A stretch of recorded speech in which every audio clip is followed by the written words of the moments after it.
saya, anak yang soleh itu anak yang mengajak. Karena doa itu bukan meminta, yang mengajak ibu bapaknya untuk mengerjakan amal soleh. Ya, amal soleh apa? Cara untuk menemui Tuhannya. Berarti anak soleh adalah anak yang mengajak ibu bapaknya untuk mendapatkan amal soleh, kemudian mengerjakannya. Bebas gak orang tuanya dari dosa? Bebas dari dosa yang lalu dan yang akan datang. Saat orang tuanya bisa tahu amal soleh, bisa menjalankan amal soleh, itu syarat terbukanya iman. Nah, headless itu ada dua. Ada headless dalam dimensi syariat, ada headless dalam dimensi hakikat. Baik, lihat saya. Headless dalam dimensi syariat itu yang kalian lakukan pagi dan petang. Jangan sampai tidak melakukan itu. Sekarang bebaskan dirimu dari gelap dan terang. Jangan mencari terang, jangan mencari gelap. Karena Tuhan bilang, aku adalah kegelapan yang engkau hindari. Aku juga cahaya yang selalu engkau cari. Karena aku ada di antara keduanya. Jadi sudah, masa lalu itu jangan ngejar-ngejar lagi, pengen gini, pengen gitu. Itu belum headless. Nah, lepaskan dirimu dari goalless. Lakukan saja. Itu sebagai bakti pada guru. Khidmat pada guru. Makanya yang khidmat pada guru, 2 kambing dipelihara jadi 1000. Begitu pulang membawa 1000 kambing, ternyata apa yang terjadi? Gurunya kaget, ternyata siswanya sudah bisa mendapatkan ajaran sesuatu yang tidak diajarkan. Makanya setelah itu kemudian gurunya mencium kaki siswanya. Sekarang aku menjadi siswamu dan kamu menjadi guruku. Itu. Jadi kalau sudah tidak ada curhat lagi, semua menjadi tegar, ya, bisa mengalihkan bahasa pikiran ke dalam bahasa hati lewat segala penderitaan, maka suatu saat saya akan salami, kamu adalah guru saya. Itulah seorang guru, kebahagiaan seorang guru ketika mendapati para muridnya melampaui gurunya. Itu kebahagiaan guru. Paham sekarang? Udah. Nanti ceritakan sama saya kalau ketemu saya sesuatu yang melampaui ini. Oh, saya pasti bahagia. Rasanya saya ngajar tiap Kamis itu ada gunanya. Tapi saya ketika mendapati putra saya, ya, pakai gelap. Kadang saya juga suka sedih ya. Walaupun saya harusnya nggak boleh sedih. Baik, ya. Adam, Nuh, Ibrahim dan keluarga Imran itu semua melampaui segala alam, melampaui segala dualitas. Itu inti ajaran. Bagaimana cerita selanjutnya? Baik, kita lihat. Duriyatun ba'duha mim ba'din wallahu sami'un alim. Sebagai satu keturunan yang sebagiannya dari yang lain, dan Allah Maha mendengar lagi Maha mengetahui. Ya. Jadi sebetulnya kalau kita runut, ya, kalau Adam ini manusia pertama seperti yang diyakini banyak orang, kan sebetulnya kita ini satu keturunan. Cuman kita sekarang sudah merasa seakan-akan kita bukan satu keturunan, karena merasa saya keturunan bapak ini, bapak itu, bapak itu. Kalau diturut ke sana itu kan satu keturunan. Sebetulnya artinya satu aliran darah kan sebetulnya. Jadi kalau begitu sebetulnya ya secara spiritual kita juga satu aliran spiritual. Jadi sebetulnya satu-satunya cara untuk menyadari kebinekaan itu kita menyadari bahwa kita sebetulnya adalah berasal dari satu keturunan. Betul nggak? Jadi kalian dengan saya dengan kalian itu satu keturunan nggak? Leluhur kita kan sama sebetulnya. Betul nggak? Cuman karena sudah jauh, kelihatannya yang jauh itu sebenarnya bukan keturunannya, yang jauh itu kesadaran tentang satu keturunan itu yang sudah jauh. Lalu kita merasa satu dengan yang lain berbeda. Apalagi ketika kita menetapkan atribut pada diri kita. Ini agamanya apa, ini agamanya itu. Ya sudah, seakan-akan kita ini makhluk-makhluk yang boleh saling membunuh seakan-akan. Kesadaran itu yang sudah hilang.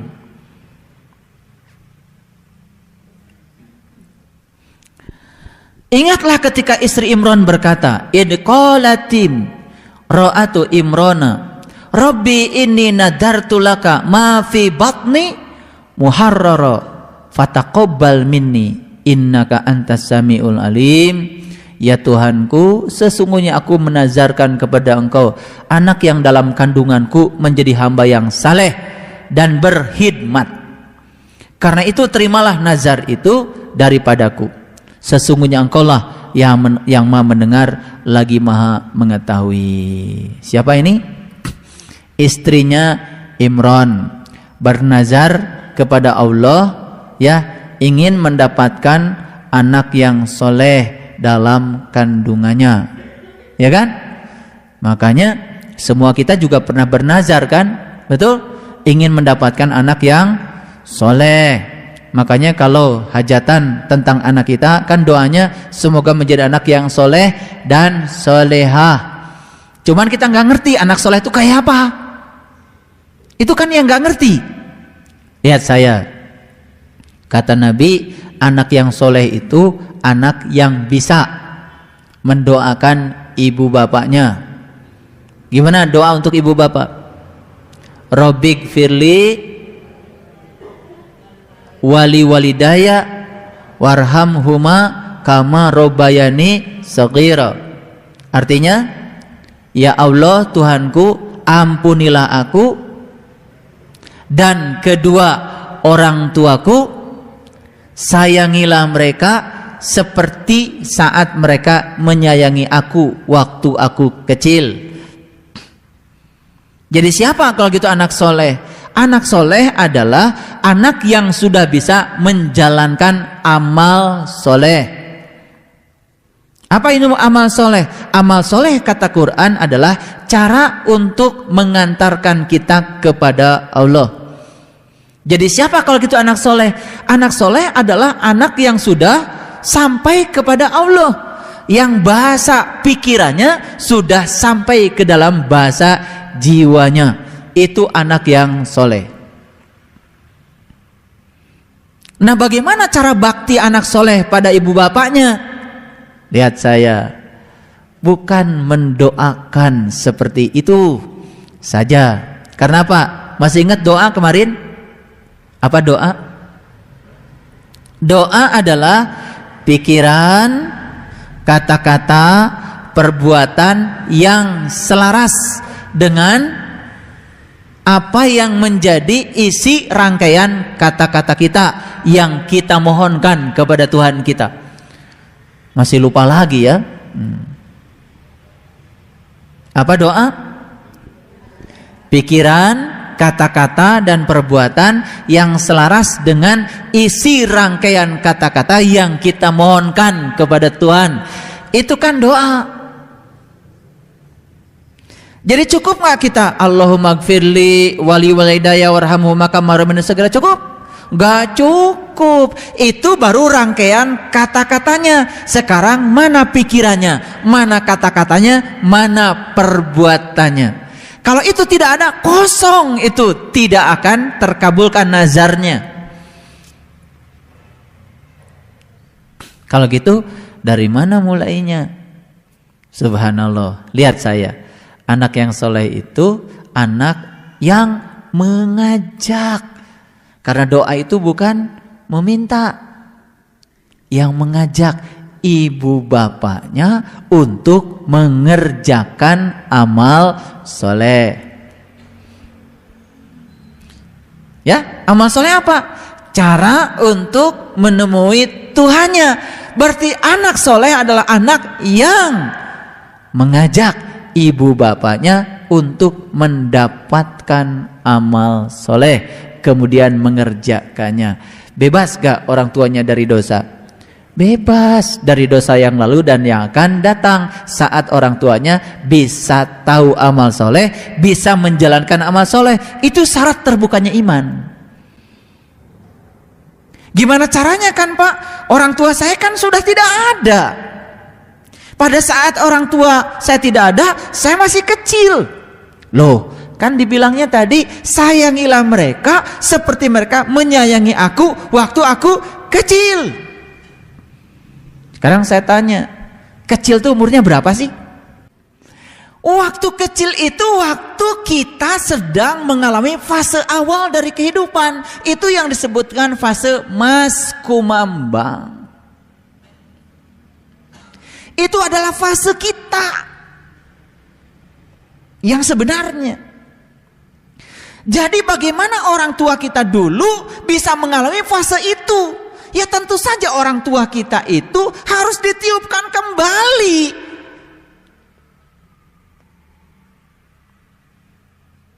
Sehingga mengalami fase itu kembali.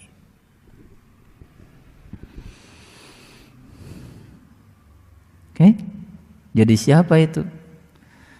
Mungkin jadi cucumu, mungkin jadi buyutmu. Saya sudah lihat itu. Saat dia terlahir, kita akan melakukan hal yang sama kepadanya seperti saat kita dulu lahir diperlakukan yang sama oleh beliau. Pada saat beliau, cuman kita kan pandangannya yang awam. Itu anakku, padahal jiwanya jiwa siapa? Kan gitu. Itu adalah jiwa yang lama yang diberi casing yang baru. Karena kamu dulu disekolahkan, tugasmu sekarang menyekolahkan. Makanya semua yang terlahir sebagai keturunanmu hari ini, itu adalah jiwa-jiwa yang pernah berutang budi padamu.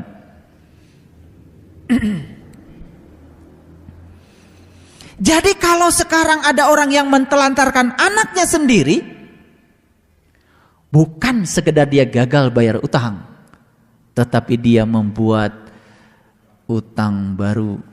Karena dia tidak berhasil mengembalikan kasih sayang dia yang pernah diberikan padanya di masa sekarang.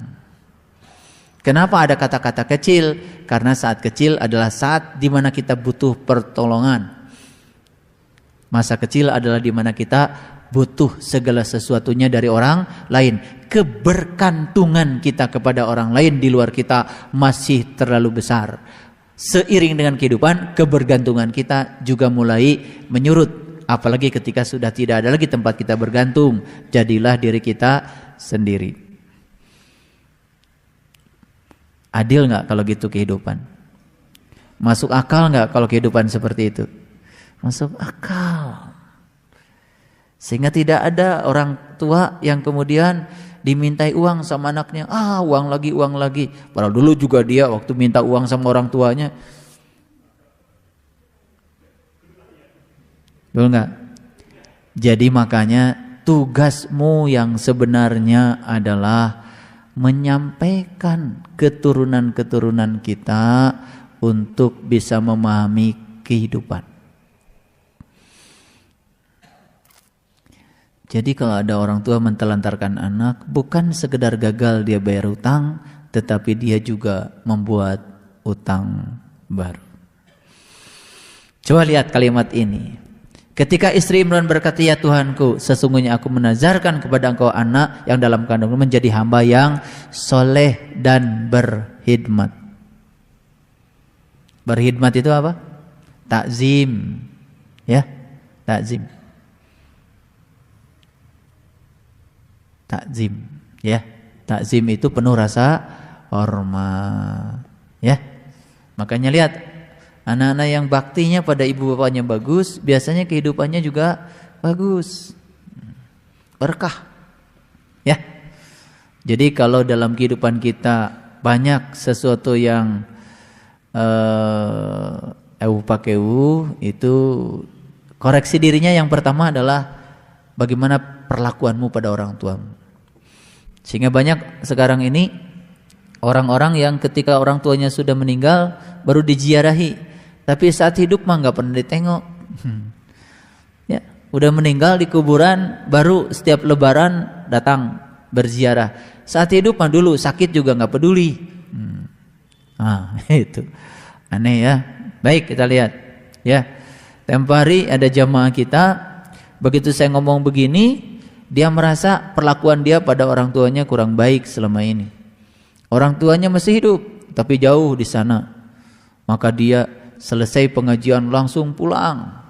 Ya, minta cuti nengok ibunya. Dan setelah itu dia cerita sama saya, ternyata kehidupan dia menjadi lebih baik, lebih berkah. Itu. Baik, kita lanjutkan. Maka ketika istri Imran melahirkan anaknya, dia pun berkata, "Ya Tuhanku, sesungguhnya aku melahirkannya seorang anak perempuan. Dan Allah lebih mengetahui apa yang dilahirkannya itu. Dan anak laki-laki tidaklah seperti anak perempuan. Sesungguhnya aku telah menamai dia Maryam. Dan aku mohon perlindungan untuknya serta anak-anak keturunannya ya kepada Engkau ya dari setan yang terkutuk." Jadi di sini memang ada kata-kata samaituha Maryam wa inni ya uiduha bika wa dzurriyyataha minasyaitonir rajim. Jadi ini doa yang dipanjatkan oleh istrinya Imran. Ternyata anak yang lahir adalah anak perempuan. Ya. Anak perempuan ini kemudian diberi nama Maryam. Kita baca dulu semua ayat ini, nanti kita jelaskan. Maka Tuhannya menerimanya dengan penerimaan yang baik dan mendidiknya dengan pendidikan yang baik. Dan Allah menjadikan Zakaria pemeliharanya. Setiap Zakaria masuk untuk menemui Maryam di mihrab, ia dapati makanan di sisinya. Zakaria berkata, "Hai Maryam, dari mana kamu memperoleh ini?" Maryam menjawab, "Makanan itu dari sisi Allah." Di sini kata-katanya bagus. Qalat huwa min indillah. Innallaha yarzuqu may yasha bighairi hisab. Karena sesungguhnya Allah pemberi rezeki yang tanpa batas. Ini hati-hati ya. Karena kalau tafsirannya yang disebut dengan makanan itu makanan biasa, yaitu tentu saja kalau makanan biasanya bukan dari Allah, makanan biasanya dari bumi. Ya, makanan dari Allah mah adanya makanan dari langit. Ya tentu saja untuk kepentingan langit, bukan untuk kepentingan bumi. Mari kita baca dulu selanjutnya, ya, supaya semua nama-nama ini nanti clear kita bahas. Di sanalah Zakaria berdoa kepada Tuhannya seraya berkata, "Ya Tuhanku, berilah aku dari sisi Engkau seorang anak yang baik. Sesungguhnya Engkau Maha pendengar doa." Ya. Ini kalau dipahami Zakaria itu orang lain, Maryam juga orang lain, kita jadi sedang cerita sejarah. Tapi kalau semua ditujukan ke dalam diri kita, Imran kita, istri Imran kita, Maryam kita, Zakaria juga kita, ya, semua difokuskan ke dalam diri kita, baru kita akan mengerti. Kemudian malaikat memanggil Zakaria, panadathul malaikatu. Di sini kata-katanya Jibril, sebetulnya enggak. Kemudian malaikat memanggil Zakaria. Kalian sudah biasa mendengar kata malaikat. Sedang ia tengah berdiri melakukan salat di mihrab. Wa huwa qaimun yusalli fil mihrab. Dia sedang melakukan salat di mihrab. Sesungguhnya Allah menggembirakan kamu dengan kelahiran Yahya, yang membenarkan kalimat yang datang dari Allah, menjadi ikutan, ya, menahan diri, dan seorang nabi termasuk keturunan orang-orang yang saleh. Jadi sudah berapa nama nih yang muncul? Tadi kan Yang pertama jelas Imran. Kemudian punya istri, namanya istri Imran. Menghasilkan anak, namanya Maryam. Betul? Ya. Kemudian ada lagi di sini Zakaria yang memelihara Maryam. Ya. Ternyata Zakaria itu punya anak. Ya. Siapa anaknya? Yahya. So, Allah menggambarkan dengan kelahiran Yahya yang membenarkan kalimat yang datang dari Allah. Teruskan dulu kalimatnya. Zakaria berkata, "Ya Tuhanku, bagaimana aku bisa mendapat anak sedang aku telah sangat tua dan istriku pun seorang yang mandul." Berfirman Allah, demikianlah Allah berbuat apa yang dikehendakinya. Oke, teruskan dulu. 41. Berkata Zakaria, "Berilah aku suatu tanda." Ya. Allah berfirman, "Tandanya bagimu, kamu tidak dapat berkata-kata dengan manusia selama 3 hari." 3 hari ya. Kecuali dengan isyarat. Dan sebutlah nama Tuhanmu sebanyak-banyaknya, serta bertasbihlah di waktu pagi dan petang. Perintahnya apa? Bertasbihlah kamu di waktu pagi dan petang. Perintahnya itu pagi dan petang. Makanya yang menyepelekan tasbih pagi dan petang, nah, nanti itu nggak punya anak, nggak lahir-lahir anaknya. Yahyanya nggak lahir-lahir. Yahya itu bahasa Arab. Yahya itu artinya hidup. Ya, jadi bisa melahirkan hidup yang lebih hidup. Itu kan ada orang yang di dunia ini kelihatan hidup padahal sebenarnya mati. Bahasannya pun kalau yang gini jelas, pasti bahasa pikiran. Keras memang, ya, gampang menyerang, gampang nangis, kadang-kadang gampang bahagia, gampang menghujat, gampang tertawa, tuh. Yang kayak gitu banyak, ya. Kenapa? Karena dia belum menemukan hidup. Makanya Nabi Isa itu salah satu mujizatnya adalah menghidupkan yang mati. Siapa yang mati? Yang mati kan di dalam diri kita adanya dulu. Diri sejati kita mati. Ketika mati, dia tidak pernah bisa memberikan kontribusi pada pikiran, pada tubuh. Mati. Beda dengan orang yang sudah tubuh dan pikirannya itu dicahayakan oleh cahaya jiwa. Beda. Kualitas hidupnya beda dengan orang yang hidupnya hanya dengan tubuh dan pikirannya. Kenapa? Karena jiwanya masih mati. Yahya dalam dirinya belum lahir. Sebelum saya lanjutkan, Zakaria, Yahyanya sudah lahir belum? Jawab sendiri-sendiri ya. Zakaria masa melahirkan Yahya?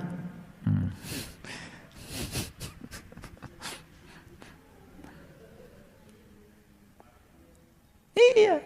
Zakaria itu pelindung siapa? Pelindung Maryam. Jadi Maryam itu siapa? Oke.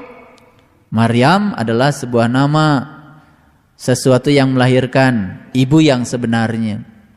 Siapa Zakaria? Zakaria tentu saja laki-lakinya Maryam. Siapa Yahya? Ya tentu saja Yahya ini adalah anak laki-laki dari Zakaria. Paham? Anak laki-laki dari Zakaria. Kok Zakaria bisa melahirkan? Ya Allah. Laki-laki itu bisa melahirkan. Laki-laki melahirkan laki-laki lagi. Laki-laki itu adalah jiwa, laki-laki itu adalah ruh yang akan menghasilkan sifat-sifatnya ruh. Nah, itu yang kemudian nanti saya hubungkan, itu yang jadi juru selamat. Baik, kita baca dulu. Dan ingatlah ketika malaikat berkata, "Hai Maryam, sesungguhnya Allah telah memilih kamu, mensucikan kamu dan melebihkan kamu atas segala wanita." di dunia ini. Di sini kata-katanya ala nisa'il alamin. Berat ya? Berat ya? Berat. Lanjutkan dulu. Hai Maryam, taatlah kepada Tuhanmu, sujud dan rukulah bersama orang-orang yang ruku. Tahu nggak cara ruku gimana? Ya itu yang pagi dan petang. Cara sujud, ya itu pagi dan petang. Cara sholat, ya itu pagi dan petang. Istilahnya banyak di Quran, tetapi esensinya adalah itu juga. Terus, yang demikian itu adalah sebagian dari berita-berita gaib. Zalika minal ambiya'il gaib. Berita misterius yang kami wahyukan kepada kamu, padahal kamu tidak hadir beserta mereka ketika mereka melemparkan anak-anak panah mereka. Siapa di antara mereka yang akan memelihara Maryam? Dan kamu tidak hadir di sisi mereka ketika mereka bersengketa. Teruskan dulu. Berat ayat ini.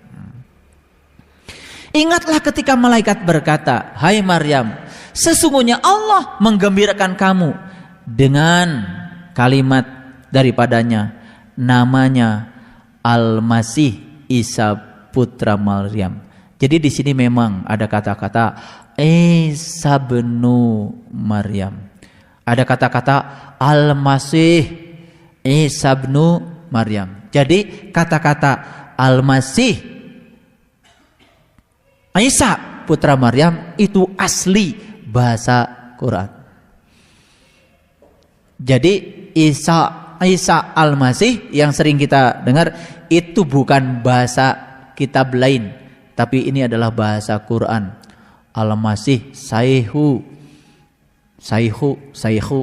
itu orang yang sangat tinggi kesuciannya. Makanya Sayhu jadi Syekh.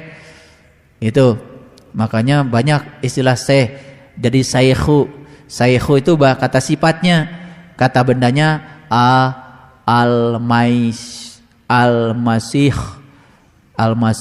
ya. Al-Masih Isa bnu Maryam. Lihat dulu ya, namanya Al-Masih putra Maryam. Seorang terkemuka di dunia dan akhirat dan termasuk orang yang didekatkan. Bahasa Qur'annya adalah Isa bnu Maryam wajiha fid dunya wal akhirah wa minal muqarrabin. Dia adalah termasuk kelompok muqarrabin. Muqarrabin itu orang yang didekatkan kepada Tuhan. Ya. Dan dia berbicara dengan manusia dalam buayan. Dan ketika sudah dewasa, dan dia adalah termasuk orang-orang yang soleh. Jadi ya masih ya Al-Masihnya Isa ibnu Maryam itu karena dia termasuk orang-orang yang solihin. Makanya di situ termasuk orang yang dapat nikmat. Makanya di Quran surat Al-Fatihah ini sudah kita bahas. Lanjut dulu ayat berikutnya. Ya, Maryam berkata, ya Tuhanku, betapa mungkin aku mempunyai anak, padahal aku belum pernah disentuh oleh seorang laki-laki pun. Ini yang menjadi perdebatan. Ya, ini yang jadi perdebatan. Apa makna dibalik semua ini? Kenapa ya tanpa ada disentuh laki-laki kok bisa punya anak? Pelajaran apa yang paling berharga di sini? Ini jelas dimensinya bukan dimensi material, bukan dimensi fisik, tapi dimensinya adalah dimensi spiritual. Itu titik awalnya. Dimensinya adalah dimensi spiritual. Memahaminya harus dalam dimensi spiritual, tidak dalam dimensi fisik. Kalau dalam dimensi fisik kita akan capek lelah, debatable jadinya. Tapi dimensinya harus dimensi spiritual. Allah berfirman, demikianlah Allah menciptakan apa yang dikehendakinya. Apabila Allah berkehendak menetapkan sesuatu, maka Allah hanya cukup berkata kepada dia, jadilah dia. Ini kata-kata yang dipakai adalah fa innama yaqulu lahu kun fayakun. Ini kuliahnya harus dibaca dulu semuanya. Dan Allah akan mengajarkan kepadanya Alkitab. Wa yu'allimul kitab wal hikmah wat Taurat wal Injil. Jadi kepadanya diajarkan kitab, hikmah, Taurat dan Injil. Jadi sebetulnya ya, Isa putra Maryam ini belajarnya bukan hanya belajar Injil. Belajar apa menurut ayat ini? Ia belajar kitab, termasuk Taurat. Sedangkan kita tahu Taurat itu diturunkan kepada Nabi Musa. Itu dimensi fisik. Tapi dalam dimensi spiritual, Quran, Taurat, Injil, itu semua sama. Itu adalah kitab suci, ya, yang dapat dibacot tanpa ditulis. Nah, lihat dulu ayat selanjutnya, harus dibaca seluruhnya. Dan Rasul sebagai Bani Israel, wa rasulan ila Bani Israel, dia adalah Rasul.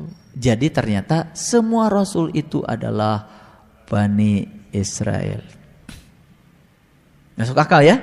Kelompok orang, komunitas yang berjalan menuju Tuhan. Sesungguhnya aku telah datang kepadamu dengan membawa suatu tanda dari Tuhanmu, yaitu aku membuat untuk kamu dari tanah berbentuk burung. Burung ada sayapnya? Burung ada sayapnya? Ada. Kemudian aku meniupnya. Mana tanahnya? Ini tanah. Berbentuk apa tanah? Berbentuk burung. Ada sayapnya? Ada. Kemudian meniupnya. Maka ia menjadi seekor burung. Bisa terbang gak burung? Bisa. Terbang kemana? Terbang ke langit. Ya Allah. Dengan seizin Allah, dan aku menyembuhkan seorang yang buta sejak dari lahirnya.